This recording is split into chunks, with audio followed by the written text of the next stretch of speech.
الحمد لله رب العالمين والصلاة والسلام على خير خلقه محمد وآله الطيبين الطاهرين واللعن الأبدي على أعدائهم أجمعين۔ کل کے درس میں ہم نے امیر المومنین علیہ الصلوۃ والسلام کا یہ فرمان پڑھا، اللہم، آخری فرمان، اللہم بارک لأمتی فی بکورہا یوم القیامہ۔ آپ نے فرمایا کہ جمعرات کو سویرے سویرے اپنی حاجات اللہ تعالیٰ سے طلب کرو، اور دلیل کے طور پر رسول خدا کا یہ فرمان پیش کیا امیر المومنین علیہ السلام نے، اس لیے کہ فَإِنَّ، یہ میں اس لیے کہہ رہا ہوں جمعرات کو سویرے سویرے دعا کرو، اللہ تعالیٰ سے حاجات طلب کرو، کہ رسول خدا کا فرمان ہے اللہم بارک لأمتی فی بکورہا یوم الخمیس، خدایا جمعرات کی صبح و سویرے میری امت پر اپنی برکتیں نازل فرما۔ اچھا، اس کے بعد پھر ایک اور نیا باب شروع ہوتا ہے۔ یہ ائمہ معصومین علیہ الصلوۃ والسلام کی وہ متعدد روایات سے ثابت ہے کہ یعنی جہاں دنیا و آخرت دونوں کے لیے اہمیت دی گئی ہے، یعنی تارک الدنیا کی مذمت کی گئی ہے، اسی طرح آخرت کی کامیابیوں کے لیے بھی کوششوں کی تاکید کی گئی ہے۔ غالباً امام زین العابدین علیہ السلام کی طرف منسوب ہے، لیس منا من ترک آخرتہ للدنیا، وہ جو آدمی دنیا کی خاطر آخرت کو چھوڑ دے، اس کو نظر انداز کرے، پس پش ڈالے، اس کا ہم سے کوئی تعلق نہیں ہے۔ وَلَيْسَ مِنَّا مَنْ تَرَكَ الدُّنْيَا لِآخِرَتِهِ، اور جو آخرت کی خاطر دنیا کو ترک کر دے، اس کا بھی ہم سے کوئی تعلق نہیں ہے۔ دونوں کو جو ہے نا وہ شانہ بشانہ جو ہے نا وہ چلایا گیا۔ ابھی اب تک ان 400 ابواب میں سے جتنے ابواب پڑھے ہیں، یعنی ایسا لگتا ہے کہ ایک باب دنیا کی کامیابیوں کے بارے میں ہے، دوسرا باب آخرت کی کامیابیوں کے بارے میں ہے۔ اچھا جی، وہ غیبی اور نادیدہ اور قوتوں کی طرف جو ہے نا اور وسائل کی طرف جو ہے نا وہ اشارہ ہے۔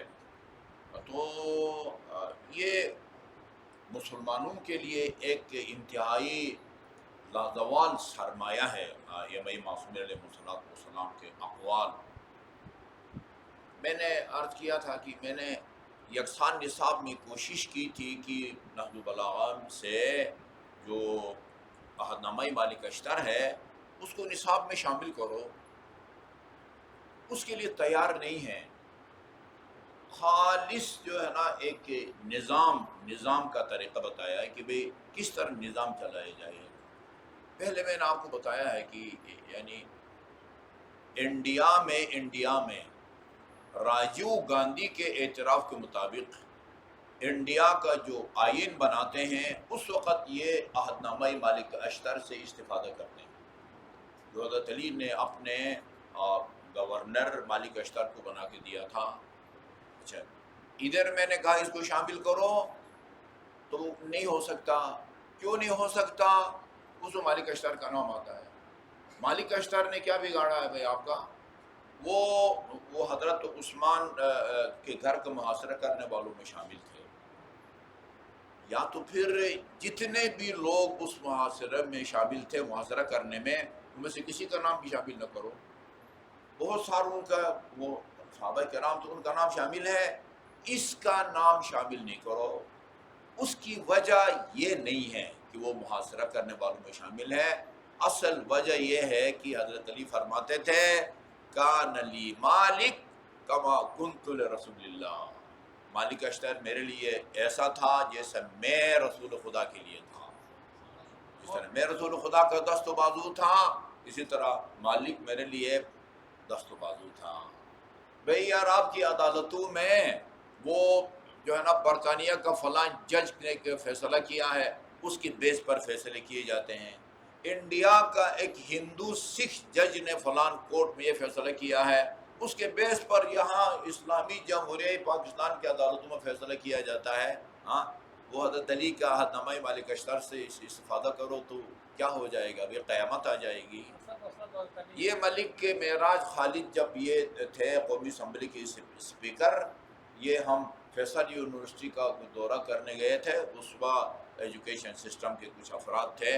اس نے ہمیں انگلش میں یا اردو میں بھول رہا ہوں، اس عہد نامہ مالک اشتر کا ترجمہ اس نے ہمیں دیا، تقسیم کیا. ہم نے کہا کہ میں نے تمام اپنے ایم این اے اور وزراء میں اس کو تقسیم کیا ہے، اور اس کا سب سے پہلے جو انگلش میں ترجمہ کیا ہے وہ قائد اعظم رحمۃ اللہ علیہ کی ہدایت پر علامہ رشید ترابی نے لکھا ہے.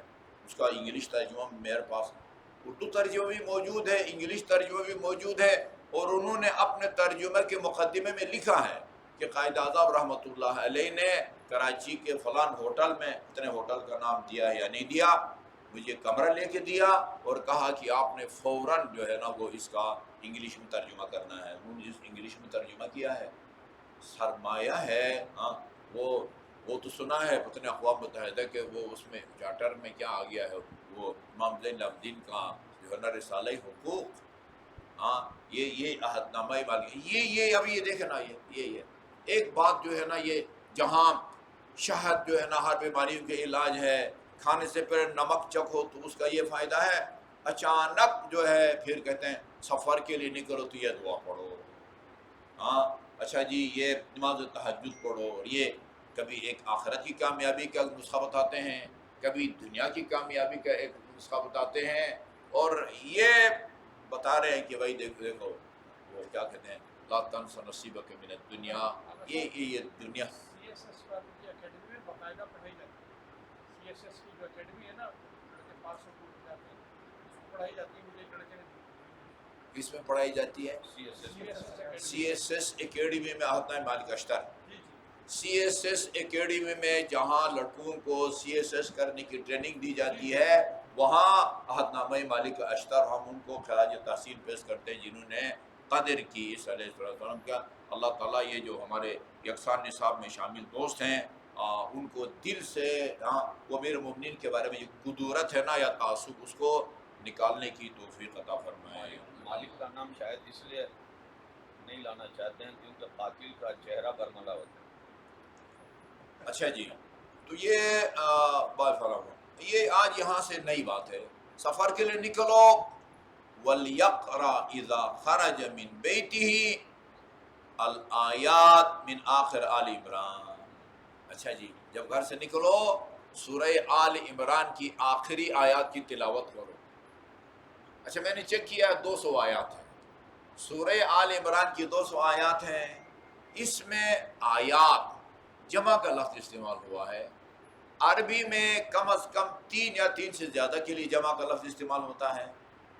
منطق میں کہتے ہیں 2 کے لیے بھی جمع کا لفظ استعمال ہوتا ہے.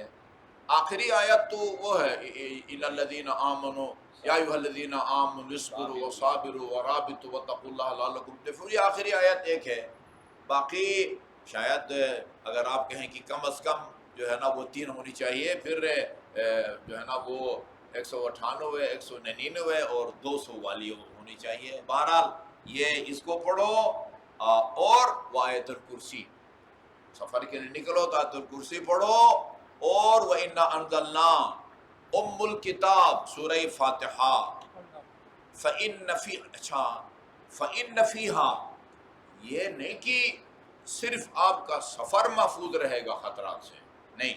فَإِنَّ فِيهَا، یہ جو جن آیات کی نشاندہی کی ہے، فِيهَا قَضَاءٌ لِحَوَائِجِ الدُّنْيَا وَالْآخِرَةِ. ان کو پڑھنے سے آپ کی دنیا کی حاجات بھی پوری ہوں گی اور آخرت بھی حاجات بھی پوری ہوں گی. ان آیات کے ان میں جو قدرت نے اثر رکھا ہے اس کو علی سمجھتے ہیں، جس کے بارے میں قرآن نے فرمایا ہے قُلْ كَفَىٰ بِاللَّهِ شَهِيدًا بَيْنِي وَبَيْنَكُمْ وَمَنْ عِندَهُ عِلْمُ الْكِتَابِ. اچھا جی، پھر فرمایا اچھا بالکل ایک نیا باب، علیکم بالصفیق من الثیاب. اچھا میں نے لغت میں دیکھا ہے کپڑے موٹے پہنا کرو، البتہ یعنی گرمیوں کا لباس الگ ہے، سردیوں کا لباس الگ ہے، لیکن ایک جنرل بات کرتے ہیں کہ علیکم بالصفیق من الثیاب، اس لیے آگے آ رہا ہے صفیق کے مقابلے میں فَإِنَّ مَنْ رَقَّ ثَوْبُهُ رَقَّ دِينُهُ، جس کے کپڑے پتلے باریک ہوتے ہیں اس کا دین بھی پتلا اور باریک ہوتا ہے۔ یعنی صرف عورتوں کے لیے نہیں ہے، مرد بھی ایسے پتلے کپڑے نہ پہنے کہ جس سے جو ہے نا اس کے اعضاء و جوارے جو ہے نا وہ واضح ہو جائے، ہاں وہ سینہ کے جو ہے نا چھوٹی چھوٹی چیزیں بھی جو ہے نا وہ ابھر کے سامنے آ جائے، ہاں یا مثلا اگر ململ والی قمیض پہنتے ہیں تو بھائی آپ کچھ بنیاد بھی پہنو، یہ کہتے ہیں کہ موٹے کپڑے پہنا کرو، کدھر سے کدھر لے کے آئے؟ دیکھیں حضرت علی ہمیں سفر میں یہ پڑھو، اس کے بعد اچانک جو ہے نا وہ چینل تبدیل کر دیتے ہیں، ہاں موٹے کپڑے پہنا کرو، اس لیے کہ فَإِنَّ مَنْ رَقَّ ثَوْبُهُ رَقَّ دِينُهُ، اور اگر یہ پتلے اور نازک کپڑے پہننے والا مرد ہو، عورت ہو، پھر تو لا الہ الا اللہ، ٹھیک ہے جی، یا انا للہ و انا الیہ راجعون۔ اچھا جی یہ بھی تقریب اسی سے ریلیٹڈ ہے، اس سے ملتے جلتا، لا یقومن احدکم بین یدی الرب جل جلالہ وعلیہ ثوب یشف، یعنی اللہ کی بارگاہ میں جانے کا مطلب شاید نماز ہو، تم میں سے کوئی اس حالت میں خدا کے بارگاہ میں نہ جائے کہ اس کے بدن پر شفاف کپڑے ہوں، یعنی یہ ٹھیک ہے کہ مرد نکر میں بھی پڑے تو اس کی نماز ہو جاتی ہے، یہ پتہ نہیں بہت سننے والوں کے لیے قابل ہضم نہ ہو یہ کیا کہہ دیا ہے بھائی، نہیں، عورت جو ہے نا، عورت عربی میں عورت شرمگاہ کو کہتے ہیں، اور کتنی تہذیب ہے اردو ادب کی، تہذیب کا کیا کہنا کہ خاتون کو عورت کہتے ہیں، خاتون کو عورت کہتے ہیں، عربی میں عورت شرمگاہ کو کہتے ہیں، یعنی جس طرح مرد کے لیے شرمگاہ کو چھپانا واجب ہے، اسی طرح عورت کو پورا اس کا بدن جو ہے نا اس کو چھپانا اور ڈھانپنا واجب ہے، ماں سوائے ان چیزوں کے ہتھیلیوں کو باہر ظاہر کر سکتے ہیں، مثلا پاؤں کے قدم، حتیٰ پاؤں کے جو ہے نا قدم کو بھی چھپانا آیت اللہ سیستانی کے نزدیک واجب ہے، البتہ چہرے کا چھپانا بعض جائز سمجھتے ہیں، واجب سمجھتے ہیں، اور بعض جو ہے نا اس کو واجب نہیں سمجھتے، تو فرمایا لا یقومن احدکم بین، یعنی شفاف، ایک تو صاف شفاف ہوتا ہے نا، نہیں صاف تو ہونا چاہیے، نظافت من الایمان، اور طہارت کا ایک معنی جو ہے نظافت اور صفائی بھی ہے، یہاں شفاف سے مراد جو ہے نا یعنی ایسے کپڑے کی باہر سے اندر کے جو ہے نا وہ حصے نظر آ جائے نا، شفاف کپڑے جو ہے نا وہ پہن کے خدا کی بارگاہ میں مت جاؤ، نماز کی حالت میں مت جاؤ۔ اچھا جی آگے پھر ایک نیا باب آ گیا، توبہ کا باب جو ہے نا وہ شروع کر دیا، توبہ کا، توبو الی اللہ عز وجل وادخلوا فی محبتہ، یہ عجیب ترجمہ ہے، یہ ایک قرآنی آیت پر عمل کا نتیجہ ہے، توبو الی اللہ، توبہ کرو، لوٹ آؤ، پلٹ آؤ، اللہ تعالیٰ کی طرف پلٹ آؤ، اور میں نے کئی مناسبتوں سے عرض کیا ہے کہ توبہ 3 چیزوں سے مل کے جو ہے نا وہ توبہ بنتا ہے، نمبر 1 گزشتہ کوتاہیاں یا جو گناہ سرزد ہوئے ہیں ان سے پشیمان ہونا، ندامت، پچھتاوا، آئندہ نہ کرنے کا خدا سے عہد و پیمان، معاہدہ یا ایگریمنٹ، اور جو آپ کے ذمہ حقوق اللہ یا حقوق الناس ہیں ان کو ادا کرو، یہ اس معنی میں اگر کوئی توبہ کر لے تو پھر ان حضرت نے فرمایا التائب من الذنب کمن لا ذنب لہ، جو گناہوں سے توبہ کرتا ہے وہ اس طرح گناہوں سے پاک ہو جاتا ہے جیسے یہ گناہ اس سے سرے سے سرزدی نہ ہوا ہو۔ یہ دیکھیں نا، جو میں نے کہا تھا قرآن کی ایک آیت پر عمل کا یہ نتیجہ ہے، فرمایا توبوا الی اللہ وادخلوا فی محبتہ، خدا کی محبت میں آ جاؤ، خدا تم سے محبت کرنے لگے گا. یہ کہاں سے؟ فإن اللہ عز وجل، کیونکہ اللہ تعالیٰ یحب التوابین ویحب المتطہرین، کیونکہ اللہ تعالیٰ خود فرماتا ہے کہ میں توبہ کرنے والوں سے محبت. تم اگر چاہتے ہو خدا تم سے محبت کرے، توبہ کرو، خدا تم سے محبت کرے گا. ویحب المتطہرین، متطہرین پاک و پاکیزہ، ظاہر بدن بھی پاک ہو، اور تزکیہ نفس ہے نا، یہ زکوٰۃ کی ادائیگی کے نتیجے میں فرمایا کہ لوگوں کے نفوس جو ہے نا وہ پاک اور پاکیزہ ہوتے ہیں. باطن کو پاک کرنے والے سے بھی اللہ تعالیٰ محبت فرماتا ہے، اور توبہ کرنے والوں سے بھی اللہ تعالیٰ محبت فرماتا ہے. اللہ تعالیٰ امیر المومنین کے ان تمام آداب، خصوصاً یہ ابھی اب تک جو آج آخری پڑھا، اس پر عمل کی ہمیں توفیق عطا فرمائے. اللہم صلی اللہ محمد و آل محمد.